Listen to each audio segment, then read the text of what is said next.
Hi everybody, so here it is finally, the Beatles Get Back book. It's been delayed by a year, but it is out today, the 12th of October.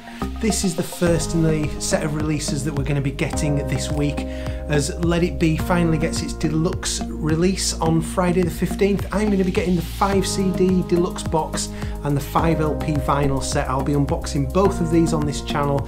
I'm also doing a listening party on Sunday the 17th where we're going to do the Let It Be remix, the new Giles Martin remix, and the Glyn Johns original 1969 mix, where you can join me, we'll play it together, we'll listen together, talk about it, so please join me for that.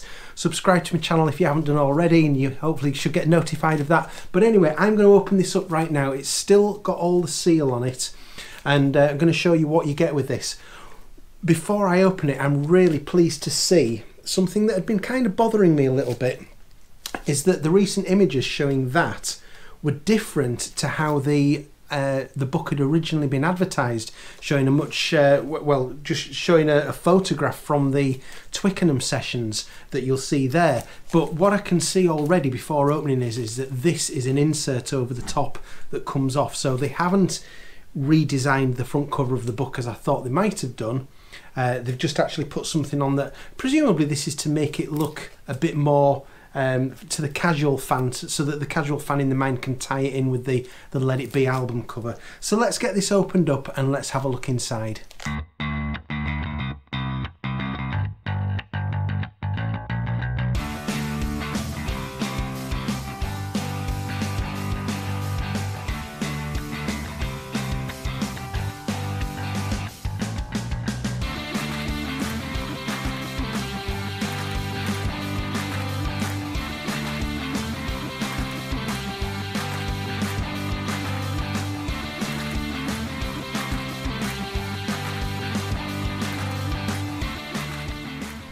Well, very interesting.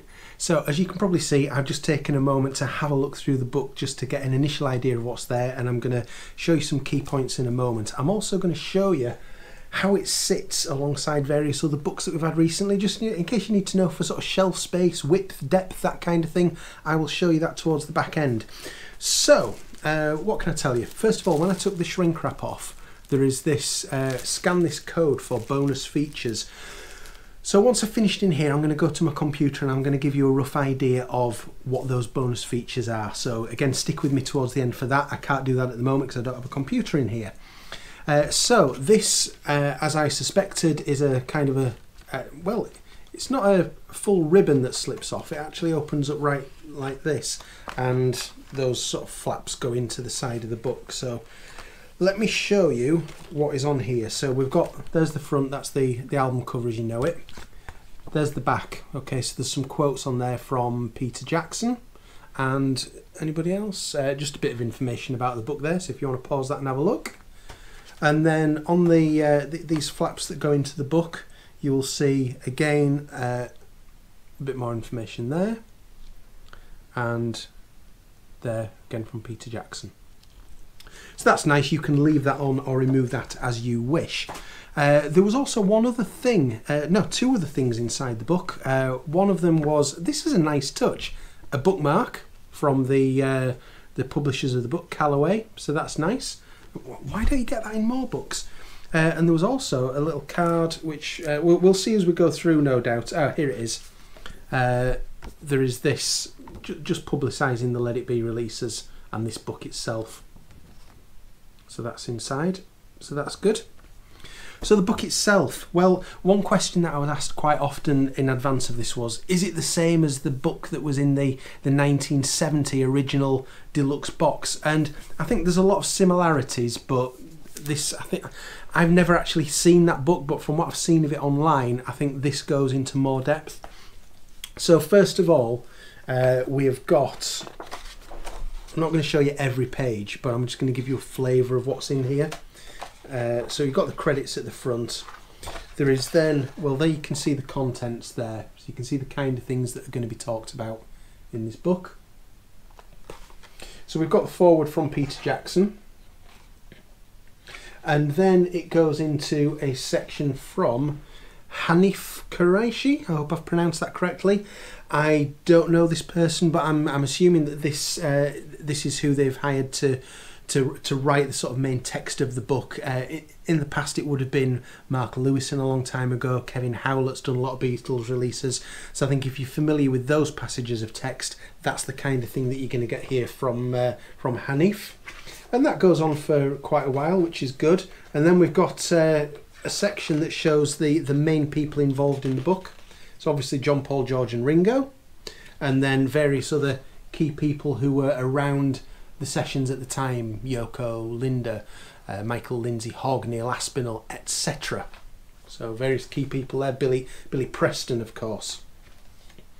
And then it's there's two main sections to the book, Act 1 and Act 2. So Act 1 is Twickenham Film Studios, and this is where it is very similar to the original 1970 book, but I don't think it's going to be exact.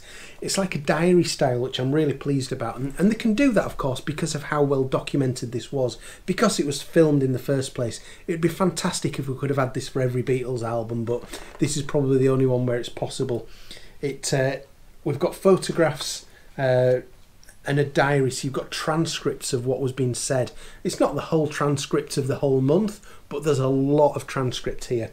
And what it does say as well at the front of the book is that where you see photographs that have got a rounded edge like these are stills from the film, whereas when you see photographs that are, let me just pull out some that have got a rectangular background like these are photographs that were taken at the time. So you've got Act 1 at Twickenham, which goes on for quite a while. Again, loads of transcripts, so that's really good. And then eventually it gets on to Act 2, which is at Apple Studios on Savile Row. And you can see there's the start of Act 2. Page 117 before we get to the start of Act 2. So there's plenty in here. This is a really good book. I'm really liking this already, even though I've just had a quick glance at it. So you've then got Act 2, Apple Studios, which of course takes you up to the rooftop concert towards the back end of January, and the day after that, which is when, you'll have seen videos of, for example, Paul sat at a piano playing Let It Be. Those videos were recorded mainly the day after the concert. So you can see the rooftop concert there. And then after that, if I can let me just get to the right page. This is an example, for example, of the day after the rooftop concert, where they're recording sort of videos of songs. It then goes into Afterward, What Happened Next, by John Harris. So this is good. It sort of shows some of the follow-up sessions. It mentions about 3rd of January 1970, when Paul, George and Ringo went into the studio to record I Me Mine. John had already left the band by that point, but the three of them recorded that.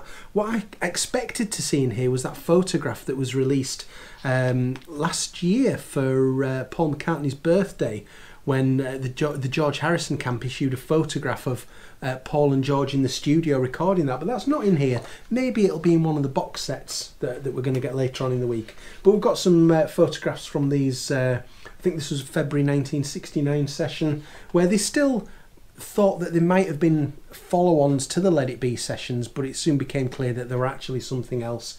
You've then got song credits at the end, and the credits for the actual book.